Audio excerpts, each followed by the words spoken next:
Welcome back to Jago Lahore. جناب, program کے پہلے حصے میں جیسے میں بات کر رہی تھی بچوں کی تعلیم و تربیت کے حوالے سے, تو اکثر پاکستانی اسٹوڈنٹس کی خواہش ہوتی ہے کہ اعلیٰ تعلیم حاصل کرنے کے لیے وہ کوئی بیرون ممالک جایا جائے, لیکن کئی وجوہات جن کی وجہ سے زیادہ تر جو اسٹوڈنٹس ہیں ان کی خواہش پوری نہیں ہو پاتی ہے. اور خاص طور پر ہم دیکھتے ہیں کہ یورپ یا پھر دوسرے مغربی ممالک جیسے کہ امریکہ اس میں آ جاتا ہے, برطانیہ, یورپ, نیوزی لینڈ, کینیڈا یا آسٹریلیا جانے کے خواہش مند افراد کو مختلف جو ہے مشکلات ہیں ان کا سامنا کرنا پڑتا ہے, اور جن میں سے ایک آئلٹس ٹیسٹ بھی ہے. اور international English language testing system یا آئلٹس نان نیٹو افراد کی انگریزی زبان پر مہارت جانچنے کا یہ جو بین الاقوامی ٹیسٹ ہوتا ہے جسے کافی مشکل بھی سمجھا جاتا ہے. اور ویسے بھی آج کل لاہور بورڈ کے انٹرمیڈیٹ کے جو اسٹوڈنٹس ہیں اپنے رزلٹ کا انتظار کر رہے ہیں, اور جس کی بنیاد پر ان کے مستقبل کا فیصلہ ہونا ہے. اور کئی لوگ انٹرمیڈیٹ کے بعد ہی تعلیم کے لیے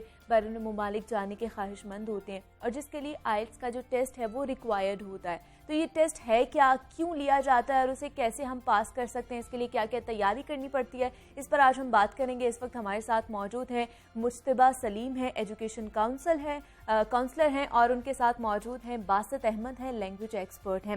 مجتبیٰ, میں آپ کو بھی خوش آمدید کہتی ہوں, اور باسط آپ کو بھی خوش آمدید کہتی ہوں جاگو لاہور میں. مجتبیٰ, سب سے پہلے آپ سے بات کر لیتے ہیں کہ آج متوقع ہے کہ انٹرمیڈیٹ کا جو ہے وہ رزلٹ آ جائے گا, اناؤنس ہو جائے گا, اور اس کے بعد سب سے بڑا جو مسئلہ ہوتا ہے ہمارے اسٹوڈنٹس کا کہ انہیں سمجھ نہیں آ رہی ہوتی کہ آگے کون سی انہوں نے فیلڈ یا کون سی ڈگری جو ہے وہ چوز کرنی ہے. تو اس کے حوالے سے اسٹوڈنٹس کو کدھر سے انفارمیشن حاصل کرنی چاہیے؟ دیکھیں, اول تو جو اگر ہم باہر کی بھی بات کریں, باہر کی یونیورسٹیز میں, کالجز میں, اسکولز میں کیریئر کاؤنسلنگ کا ایک اسپیسیفک ڈپارٹمنٹ ہوتا ہے اسٹوڈنٹس کے لیے. ٹھیک ہے. انفارچونیٹلی ہمارے ملک میں اس طرح کی کوئی فیسلٹی تو نہیں پرووائڈ کی جاتی, اور بہت ہی لمیٹڈ اسکولز اور یونیورسٹیز ہیں, we can even count them, جہاں پہ یہ فیسلٹی ہے, اور وہ ٹاپ ناچ ہیں اور ایکسپینسو بھی ہیں.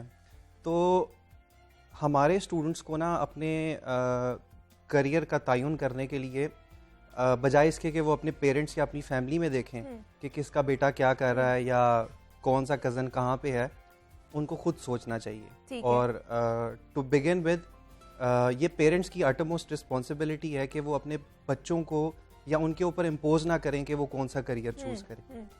اب رزلٹ بھی آنے والا ہے, اس میں ڈفرینٹ فیلڈس ہیں, آئی کام ہے, آئی سی ایس ہے, آرٹس کے اسٹوڈنٹس ہیں, تو پھر میڈیکل سائڈ بھی آ جاتی ہے. اب یہ بھی ہمارے معاشرے میں بہت زیادہ دیکھا جاتا ہے کہ جو ایم بی بی ایس چاہ رہے ہوتے پیرنٹس کے ہمارے بچے ایم بی بی ایس کریں, وہ مارکس اس طرح سے نہیں لے پاتے, تو ان کو ڈسہارٹ نہیں ہونا چاہیے. اس کی پھر اور سب فیلڈز ہیں, جس طرح فارمیسی ہے, بایو ٹیکنالوجی ہے, اس میں بھی وہ جا سکتے ہیں, اپنا کریئر ایکسیل کر سکتے ہیں. تو کریئر کاؤنسلنگ کی جہاں تک بات ہے, آپ اپنے اسکلز امپروو کرتے رہیں with the passage of time, ultimately you will lead to your career. ٹھیک ہے.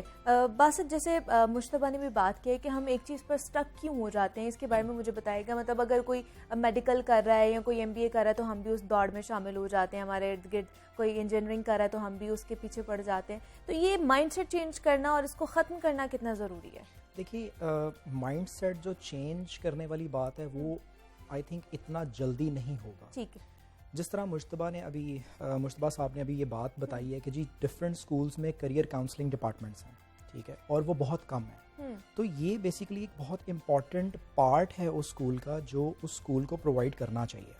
ٹھیک ہے. اب ہم آلریڈی ڈسکس کر چکے ہیں اس بات کو کہ جی اس کا اگر بچہ ڈاکٹر بن رہا ہے تو میرا بچہ بھی ڈاکٹر بنے گا, اس کا اگر بچہ پائلٹ ہے تو میرا بچہ بھی پائلٹ بنے گا. تو ہم بیسیکلی اپنے ایجوکیشن کو لے کے ایک ریس میں لگے ہوئے ہیں. سو سب سے پہلے ہم نے اس کو منیمائز کرنا, اور یہ منیمائز ہوگا پیرنٹس کو اس چیز کے اوپر آگاہی دینے سے. ٹھیک ہے. اب ایک اسٹوڈنٹ ہے, وہ لیٹ سپوز انٹر کر رہا ہے اور اس کے marks M B B S والے نہیں آئے, سو ٹیکنیکلی وہ ڈاکٹر والی فیلڈ اگر چوز کر بھی لیتا ہے, اگر آپ اس کو پرائیویٹ بھی کرا دیتے ہیں تو اس کے اوپر آپ دیکھیں کہ پریشر کتنا ہوگا اس کے اوپر. ہی ول بی پریشرائزڈ. اور 5 سال کا میڈیکل پاکستان میں اگر آپ ابراڈ میڈیکل کریں تو ویسے ہی اتنا ایکسپینسو, اور اس کی ڈیوریشن بھی زیادہ, پھر اس نے ہاؤس جاب کرنی ہے. تو اس میں یہ ہے کہ سب سے پہلے آپ اسٹوڈنٹ کو یہ آئیڈینٹیفائی کریں کہ اسٹوڈنٹ کس فیلڈ میں ایکسیل کر سکتے ہیں, اور یہ ایکسیل کرنے کے لیے ڈفرینٹ اسکولس کے کریئر کاؤنسلنگ ڈپارٹمنٹس میں ڈفرینٹ ٹائپ آف لوگ جو ہیں وہاں پہ اویلیبل ہوتے ہیں. ایون کہ کچھ اسکولز والوں نے سائیکالوجسٹ بٹھائے ہوتے ہیں, سائیکیٹرسٹ بٹھائے ہوتے ہیں, اور اس کے ایک پراپر ایبلٹی ٹیسٹ ہوتے ہیں کہ اسٹوڈنٹ کس چیز میں انٹرسٹیڈ ہے. اور دوسری بات اب یہ انڈرسٹینڈ کریں کہ آج مینس کہ جو ٹیسٹ ایک ایکسپیکٹڈ ہے, مینس کہ جو رزلٹ ایکسپیکٹڈ ہے, اس میں ڈفرینٹ کیٹیگریز کے اسٹوڈنٹس ہیں. ایک وہ اسٹوڈنٹ ہے جس نے ایف اے کے ایگزامز دیے ہیں, ایک وہ اسٹوڈنٹ ہے جس نے ایف ایس سی کی ہے, اور ایف ایس سی بھی دو طرح کی, ایک پری انجینئرنگ اور ایک پری میڈیکل. پھر کچھ اسٹوڈنٹس ہیں جو آئی سی ایس والے ہیں, وہ کچھ اسٹوڈنٹس ہیں جنہوں نے آئی کام کیا. سو بیسیکلی اگر انہوں نے اپنے آپ کو اس میں ایڈمیشن لیا ہے یا جو ایگزامز دیے ہیں وہ انہوں نے سوچ کے دیے ہیں کہ میڈیکل والا ہے تو میں میڈیکل کی فیلڈ چوز کروں گا, اگر انجینئرنگ والا اسٹوڈنٹ ہے تو وہ انجینئرنگ والی فیلڈ چوز کرے گا, اگر کامرس میں جا رہا ہے تو کامرس کی فیلڈ چوز کرے گا, یا آئی سی ایس والا کمپیوٹر سائنس میں جانا چاہتا ہے. تو دوسرا جو بیسیکلی اسٹیپ آ جاتا ہے وہ یہ اسٹیپ آ جاتا ہے کہ انٹرمیڈیٹ جو ہے that is a high school, high secondary school certificate, means کہ یہاں پہ اب اس کی ایکویلنسی جو ہے وہ اے لیولز بھی ہے, انٹرا بیکلوریٹ بھی ہے, ٹھیک ہے, ہائی اسکول ڈپلوما بھی ہے. تو یہاں پہ بیسیکلی اسٹوڈنٹ جو ہے وہ اپنی یونیورسٹی کی طرف موو کرتا ہے. تو یونیورسٹی میں موو کرنے کے لیے اسٹوڈنٹ کو یہ پتا ہونا چاہیے کہ اس نے اپنے آپ کو کس ڈائریکشن میں دیکھنا چاہتا ہے. وہ ان دا کمنگ ایئرس, وہ 4 سال بھی ہو سکتے ہیں, 5 سال بھی ہو سکتے ہیں. فار انسٹنس اگر ہم ابھی بات کرتے ہیں کہ ایک اسٹوڈنٹ کو ہم ایڈمٹ کرتے ہیں ایم بی بی ایس والے پروگرام میں, یا ہم اسٹوڈنٹ کو بزنس میں لے کے جاتے ہیں, یا ہم اسٹوڈنٹ کو کمپیوٹر سائنس میں لے کے جاتے ہیں, تو اس اسٹوڈنٹ کو بیسیکلی یہ پتا ہونا چاہیے کہ آنے والے 5 سال میں کیا میرا کریئر اس ڈگری کے اگینسٹ مجھے وہ پرسپیکٹو دے پائے گا جو میں آج سوچ رہا ہوں. کیونکہ آپ دیکھیں ہر بدلتے دن کے ساتھ, ہر بدلتے مہینے کے ساتھ سال گزرتا ہے تو ایک نئی ٹیکنالوجی آ جاتی ہے. بالکل, مطلب چینجنگ آ رہی ہے اور وہ ٹائم کے ساتھ ساتھ آ رہی ہیں. مجتبیٰ اگر میں آپ سے پوچھوں کہ اگر اب اسٹوڈنٹس نے بیرون ملک بھی اپلائی کرنا ہے اور باہر جانا ہے پڑھنے کے لیے, ہائر ایجوکیشن کے لیے, تو اس کا طریقہ کیا کار جو ہے وہ کیا ہونا چاہیے؟ وہ کس طرح جو اچھی یونیورسٹیز ہیں ان کو سرچ کریں, وہاں پر اپلائی کس طرح کریں, اپلیکیشن کس طرح وہاں پر دیں؟ دیکھیں اگر وہ خود سے سرچ میں پڑھ جائیں گے تو وہ تھوڑا سا ڈیفیکلٹ ہوتا ہے, کرنا چاہیے ان کو definitely when it comes to learning. لیکن مارکیٹ میں کافی آپ کو کنسلٹنٹس مل جائیں گے, آپ ریویوز وغیرہ چیک کریں, کون اچھا کام کر رہا ہے, کوئی صحیح انفارمیشن دے رہا ہے, یا 9-10 کنسلٹنٹس کو وزٹ کریں. ہر کوئی ظاہر ہے اپنی چیز بیچ رہا ہوتا ہے, آپ دیکھیں اس میں 5 سے 6 چیزیں تو ان کی سیم ہوں گی نا, تو آپ شارٹ لسٹ کر لیں یونیورسٹیز. پروسیس یہ ہوتا ہے کہ باہر کی universities, maximum universities direct student کو اکوموڈیٹ نہیں کرتی. ٹھیک ہے, اس کی ریزن یہ ہوتی ہے کہ اسٹوڈنٹ جو اپنے ایجوکیشنل ڈاکومنٹس اور ویزا پرسپیکٹو سے جو اپنے فائنینشیل ڈاکومنٹس, فائنینشیل اسٹرینتھ شو کر رہا ہوتا ہے, وہ ڈاکومنٹس وہ چیک نہیں کر سکتے, کیونکہ وہ پاکستان میں اس کی جو بھی جس طرح سے بھی وہ کہاں سے انہوں نے سرٹیفائی کروانے ہیں, تو ایجنٹس اس پرپز کے لیے ہوتے ہیں کہ وہ اسٹوڈنٹ کو انیشیل سٹیجز کے اوپر چیک کریں کہ آیا کہ وہ ایک جینوئن اسٹوڈنٹ ہے یا نہیں, کہ وہ باہر جا کے اسائلم تو نہیں لے گا یا اس طرح کی کوئی چیز تو نہیں کرے گا, کیا وہ سیریس کینڈیڈیٹ ہے ان ٹرمز آف اسٹڈی. تو اس کے لیے ایجنٹس ہوتے ہیں, ایجنٹس کے ساتھ ایگریمنٹس ہوتے ہیں یونیورسٹیز کے. ایجنٹ کے پاس جائیں آپ اپنی کیریئر کاؤنسلنگ سیشن کروائیں, کیونکہ وہاں پہ کیریئر کاؤنسلرز بھی بیٹھے ہوتے ہیں. پروسیس اس کا یہ ہوتا ہے کہ آپ کے ایجوکیشنل ڈاکومنٹس جاتے ہیں, ود ان اے ویک اور میکسیمم 10 days میں آپ کا آفر لیٹر آ جاتا ہے یونیورسٹی سے. یونیورسٹی سے آفر لیٹر آنے کے بعد جو آپ کے فائنینشیل اسٹرینتھ ہے وہ یونیورسٹی اس کو ویٹ کرتی ہے. ٹھیک ہے, کیونکہ technically university is sponsoring you, وہ انوائٹ کر رہی ہے آپ کو اس کنٹری میں, تو they are somehow responsible and answerable to the government. اس کے بعد اس کو کہتے ہیں G T clearance, genuine temporary entrant clearance. وہ کلیئرنس ہونے کے بعد یونیورسٹی ہر ملک کا ڈفرینٹ ہے, جس طرح یو ایس اے میں I-20 آتا ہے, آسٹریلیا میں CEO آتا ہے, کنفرمیشن آف انرولمنٹ لیٹر, سب کے الگ الگ ہیں. بالکل سب کے الگ ہیں. وہ لیٹر آنے کے بعد اپنا ویزا فائل کریں. ٹھیک ہے, یہ سارا اوور آل جو ہے پروسیس. اور ایک بڑی امپورٹنٹ بات کہ جو بھی اسٹوڈنٹ کوئی ایک اسپیسیفک انٹیک ٹارگیٹ کر رہا ہے, اس کو اپنا پروسیس منیمم 3 months پہلے اسٹارٹ کرنا ہے. 3 مہینے لگ جاتے ہیں سارے پروسیس میں, ڈاکومنٹیشن, اٹیسٹیشن اور ساری چیز. مطلب اگر آپ نے باہر جانا ہے تو آپ کو اس سے پہلے ہی 3 مہینے پہلے چیزیں ساری اپنی کلیکٹ کرنا شروع کر دیں, مطلب اس کے بارے میں سوچنا, اس کے بارے میں ورکنگ کرنا پہلے ہی سے ہی آپ نے اسٹارٹ کر دینا ہے. اب آ جاتے ہیں جو آئلٹس ہوتا ہے, جس کے بارے میں ہم بات کرنے والے ہیں, کہ بہت ایک کہہ لیں کہ مشکل مرحلہ سمجھا جاتا ہے, کہ بہت مشکل ہوتا ہے آئلٹس کا ٹیسٹ. پہلے تو بتائیے آئلٹس ہوتا کیا ہے اور یہ کیوں لیا جاتا ہے ٹیسٹ, اور کس طرح اس کی تیاری کی جاتی ہے؟ اچھا, میں تھوڑا سا نا اس کے اوپر بیک گراؤنڈ سے آتا ہوں. جس طرح ہر کنٹری کی ڈفرینٹ ریکوائرمنٹس ہوتی ہیں فار ایڈمیشن, ٹھیک ہے, اب ایڈمیشن کی ہر کنٹری کی الگ ریکوائرمنٹس ہیں, جس طرح ویزا ہے, ایڈمیشن ہے, آپ 2 کیٹیگریز میں آپ اس کو ڈیوائڈ کر سکتے ہیں. اب ایک یونیورسٹی ہے, اس کا ایک ایڈمیشن کرائٹیریا ہے, ٹھیک ہے, کہ جی یہ آپ کا اکیڈیمک سکور ہونا چاہیے, ٹھیک ہے, آپ کے پاس اتنے پیسے ہونے چاہیے, آپ کے پاس یہ لینگویج اسکل ہونا چاہیے. فار انسٹنس اب ایک یونیورسٹی میں آپ اپلائی کر رہے ہیں, اس کا اکیڈیمک ریکوائرمنٹ جو ہے وہ کہتے ہیں جی 70% پلس مارکس ہوں گے تو ہم آپ کو ایڈمیشن دیں گے, ٹھیک ہے. ایک انگلش اسپیکنگ کنٹری کوئی بھی ہے, وہ چاہے آسٹریلیا ہے, کینیڈا ہے, نیوزی لینڈ ہے, یو کے ہے, ٹھیک ہے, وہ یونیورسٹیز کہتی ہیں کہ اگر آپ کے 70% ابو مارکس ہیں تو ہم آپ کو بیچلرز میں ایڈمیشن دیں گے. ماسٹرز کے لیے وہ کہتے ہیں کہ اگر آپ کے 60% مارکس ہیں تو ہم آپ کو ایڈمیشن دیں گے. سو یہ بیسیکلی اس یونیورسٹی کی ایک ریکوائرمنٹ ہے جو آپ میٹ کر رہے ہیں, اور وہ ہے اکیڈیمک ریکوائرمنٹ. دوسری ریکوائرمنٹ ہے فائنینشیلز کی. فائنینشیل ریکوائرمنٹ کیا, آپ کے پاس اتنے پیسے ہیں کہ آپ اس یونیورسٹی میں پڑھ سکتے ہیں, ٹھیک ہے, پورا سال. اب تیسری جو ریکوائرمنٹ ہے وہ ہے انگلش لینگویج ریکوائرمنٹ. سو آئلٹس کو ہم اگر اسپیسیفائی نہ کریں اور اگر ہم یہ بات کریں کہ انگلش لینگویج ریکوائرمنٹ اس کی کیا ہے, تو انگلش لینگویج ریکوائرمنٹ کو میٹ کرنے کے لیے ڈفرینٹ ٹیسٹ ہیں, ٹھیک ہے. اب اس میں آئلٹس ہے جس کو international English language testing systems کہتے ہیں. اس کے علاوہ PTE ہے جو پیئرسن ٹیسٹ آف انگلش ہے, پھر آکسفورڈ کا ٹیسٹ ہے, ELT ہے, پھر اور اس طرح کے لنگوا اسکلز ہو گیا, ڈولنگو ہو گیا, یہ اس طرح کے ٹیسٹ ہیں. مینس کہ ہر یونیورسٹی کی ویب سائٹ میں ایڈمیشن کرائٹیریا میں انگلش لینگویج ریکوائرمنٹ کو میٹ کرنے کے لیے ہر یونیورسٹی نے ان ڈیٹیل یہ ساری چیزیں پرووائڈ کی, ٹھیک ہے.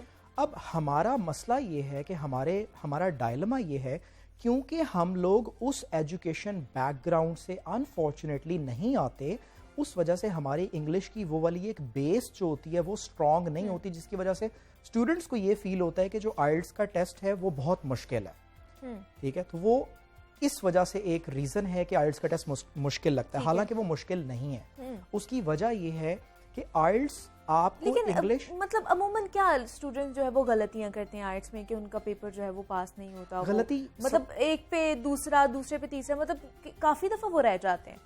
وہ اس وجہ سے ہوتا ہے کیونکہ ایک تو ان کو ٹیسٹ کا فارمیٹ نہیں پتا ہوتا, اچھا, ٹھیک ہے, پراپرلی اس کے اوپر انہوں نے خود کو ٹرین نہیں کیا ہوتا کہ ٹیسٹ کا فارمیٹ کیا ہے. اگر لسننگ ہے تو وہ میں نے کیسے اٹیمپٹ کرنا ہے, ریڈنگ ہے, رائٹنگ ہے, اسپیکنگ کے 4 اسکلس کا ٹیسٹ ہے, وہ لسننگ ہے, ریڈنگ, رائٹنگ اینڈ اسپیکنگ, ٹھیک ہے. تو انہوں نے سب سے پہلے اس فارمیٹ کو انڈرسٹینڈ کرنا ہے کہ ایگزیکٹلی اس کا فارمیٹ کیا ہے. پھر اس فارمیٹ کے اکارڈنگلی جو ٹیسٹ میں دیا گیا ہوتا ہے انہوں نے اپنے اس کے اگینسٹ اپنے کانسیپٹس کلیئر کرنے ہوتے ہیں. سو وہ کانسیپٹس کلیئر نہ کرنے کی وجہ سے ان کو وہ چیز مشکل لگتی ہے, ٹھیک ہے. ایک چیز ہے اگر اس کا کانسیپٹ کلیئر ہو تو وہ بڑے آرام سے آپ کر سکتے ہیں, لیکن جس چیز کے اوپر آپ کا کانسیپٹ کلیئر نہیں ہے وہ انفارچونیٹلی آپ کو آٹومیٹکلی مشکل لگتا ہے. وہ چاہے کوئی بھی ماڈیول ہو سکتا ہے, اسپیکنگ ہو, لسننگ ہو, رائٹنگ ہو, ریڈنگ ہو, وہ کوئی بھی ماڈیول آپ کو اس وجہ سے مشکل لگتا ہے. تیسرا جو اس میں ایک فیکٹر آ جاتا ہے وہ آ جاتا ہے ٹائم مینجمنٹ کا, ٹھیک ہے. کیونکہ ہم جب آئلٹس اٹیمپٹ کر رہے ہوتے ہیں تو ہمارے پاس ٹائم کا بھی پریشر ہوتا ہے. یہ اس میں بھی ٹائم مینجمنٹ ہوتا ہے اور ہمارے میں بھی ذرا ٹائم مینجمنٹ ہے, ٹائم تھوڑا سا کم رہ گیا. میں مجتبیٰ آپ سے بات کرنا چاہوں گی کہ اکثر جو اسٹوڈنٹس ہیں وہ سوال کرتے ہیں کہ جناب اگر ہم نے بیچلرس پاکستان سے کیا ہے تو ماسٹر جو ہم باہر سے جا کے کریں گے, تو کیا دونوں ڈگریز یا پھر باہر سے کریں, اس پر کیا کہیں گے؟ مطلب یہ جو کشمکش سا کوئی ہارڈ اینڈ فاسٹ رول نہیں ہے. اگر آپ کے پیرنٹس کی افورڈیبلٹی اتنی ہے کہ آپ بیچلرس بھی باہر سے کریں تو اس سے بہتر کوئی چیز نہیں, کیونکہ بات ساری آ جاتی ہے ایٹماسفیئر کی. پاکستانی یونیورسٹیز یا سکولز کے اندر ہم بچہ 18-19 سال انگلش پڑھتا ہے, لیکن ایون دین وہ انگلش سے بھاگ رہا ہوتا ہے, ڈر رہا ہوتا ہے, کیونکہ اس کو یونیورسٹی کے اندر وہ ایٹماسفیئر نہیں ملا ہوتا کہ اس میں وہ کانفیڈنس سے اپنے آپ کو جو ہے نا لے کے چلے. اب افورڈ کرتا ہے تو باہر سے پڑھ لے. باہر سے پڑھنے کا بینیفٹ سب سے بڑا یہ ہے کہ آپ کو ایک تو ملٹی کلچرل انوائرمنٹ ملتا ہے, ٹھیک ہے, آپ ڈفرینٹ نیشنلٹیز کے ساتھ بیٹھ کے وہاں پہ پڑھ رہے ہوتے ہیں. اب میں ایک چھوٹی سی مثال دیتا ہوں. میرے پاس ایک اسٹوڈنٹ آیا کاؤنسلنگ کے لیے, تو this is the same question ہی کیم اپ وتھ. تو میں نے اس کو یہی بولا کہ یار آپ امیجن کرو آپ کی جاب انڈیا میں لگ گئی ہے فار ایگزامپل, اور آپ ایک آفس میں کام کر رہے ہو جہاں آپ کے ارد گرد سارے ہندو ہیں اور ان کے کلچر اور ان کی جو نارمز اینڈ ویلیوز ہیں وہ اس کے حساب سے اس کے اوپر چل رہے ہیں, تو ہاؤ ول یو فیل؟ تو اس نے کہا سر میں تو بڑا پریشان ہو جاؤں گا, مجھے تو کچھ سمجھ نہیں آئے گی. میں نے کہا یہی سب سے بڑا فائدہ ہوتا ہے باہر جا کے پڑھنے کا کہ آپ کو ڈفرینٹ کلچرز اور اس طرح کے لوگوں کے ساتھ اٹھنے بیٹھنے کا موقع ملتا ہے. تو ایکسپوجر ہی نہیں خالی, اس میں آپ کے لنکیجز بھی بنتے ہیں. اب ایک آپ کا دوست UK میں بیٹھا ہے, ایک USA میں بیٹھا ہے, تو آپ کی گلوبل ایک تو ریچ ہوتی ہے. پھر آپ کا وہ ایک ایٹماسفیئر آپ کو ملتا ہے. پھر ایک اور سب سے بڑی بات, وہاں پہ جو فیسلٹیز پرووائڈ کی جاتی ہیں یونیورسٹیز میں, مثال کے طور پہ بزنس کا ایک پروگرام ہے. اب بزنس کے پروگرام کے لیے وہاں پہ کلاسز کے اندر LEDs بہت بڑی لگی ہیں, جو یہاں پہ پاکستان اسٹاک ایکسچینج میں لگی ہوتی ہے. اس پہ ساری ڈیٹیلز آ رہی ہوتی ہیں کہ کس ملک میں کس پورٹ پہ کون سا جہاز کھڑا ہے, اس میں کتنا سامان ہے اور وہ کس ملک میں جا رہا ہے. تو کنٹری ٹو کنٹری جو بزنس کی ڈیلنگ ہوتی ہے وہ بھی وہاں پہ پڑھائی جاتی ہے. تو یہ بڑا بینیفیشیل ہے اسٹوڈنٹس کے لیے, جو فیسلٹیز یہاں پہ انفارچونیٹلی اویلیبل نہیں ہے, یہاں پر نہیں ملتی, جو باہر میں ہمیں اویل کرنی بھی چاہیے. اگر آپ جانا چاہتے ہیں یا اگر آپ کے اتنے وسائل ہیں تو آپ جا سکتے ہیں, دونوں آپ ڈگریاں وہاں سے کریں, آپ کی زندگی اور بدل جائے گی, یہ کہہ سکتے ہیں. ہمارے ساتھ مجتبیٰ سلیم ہمارے ساتھ موجود تھے, ایجوکیشن کاؤنسلر ہیں. مجتبیٰ بہت شکریہ آپ کا. اور باسط احمد ہمارے ساتھ موجود تھے, لینگویج ٹرینر بھی ہیں اور ایکسپرٹ بھی کہہ سکتے ہیں. باسط آپ کا بھی بہت شکریہ کہ آپ دونوں یہاں پر آئے ہیں, اور یہ جو سوالات تھے کچھ ہمارے بھی اور ہمارے دیکھنے والوں کے بھی, ان کے حوالے سے آپ لوگوں نے ہمیں انفارمیشن پرووائڈ کی ہے. اور جناب اب آپ نے مجھے اجازت دینی ہے, اپنا بہت سارا خیال رکھنا ہے. کل آپ سے دوبارہ ملاقات ہوگی, تب تک کے لیے اپنا خیال رکھیے. اللہ حافظ.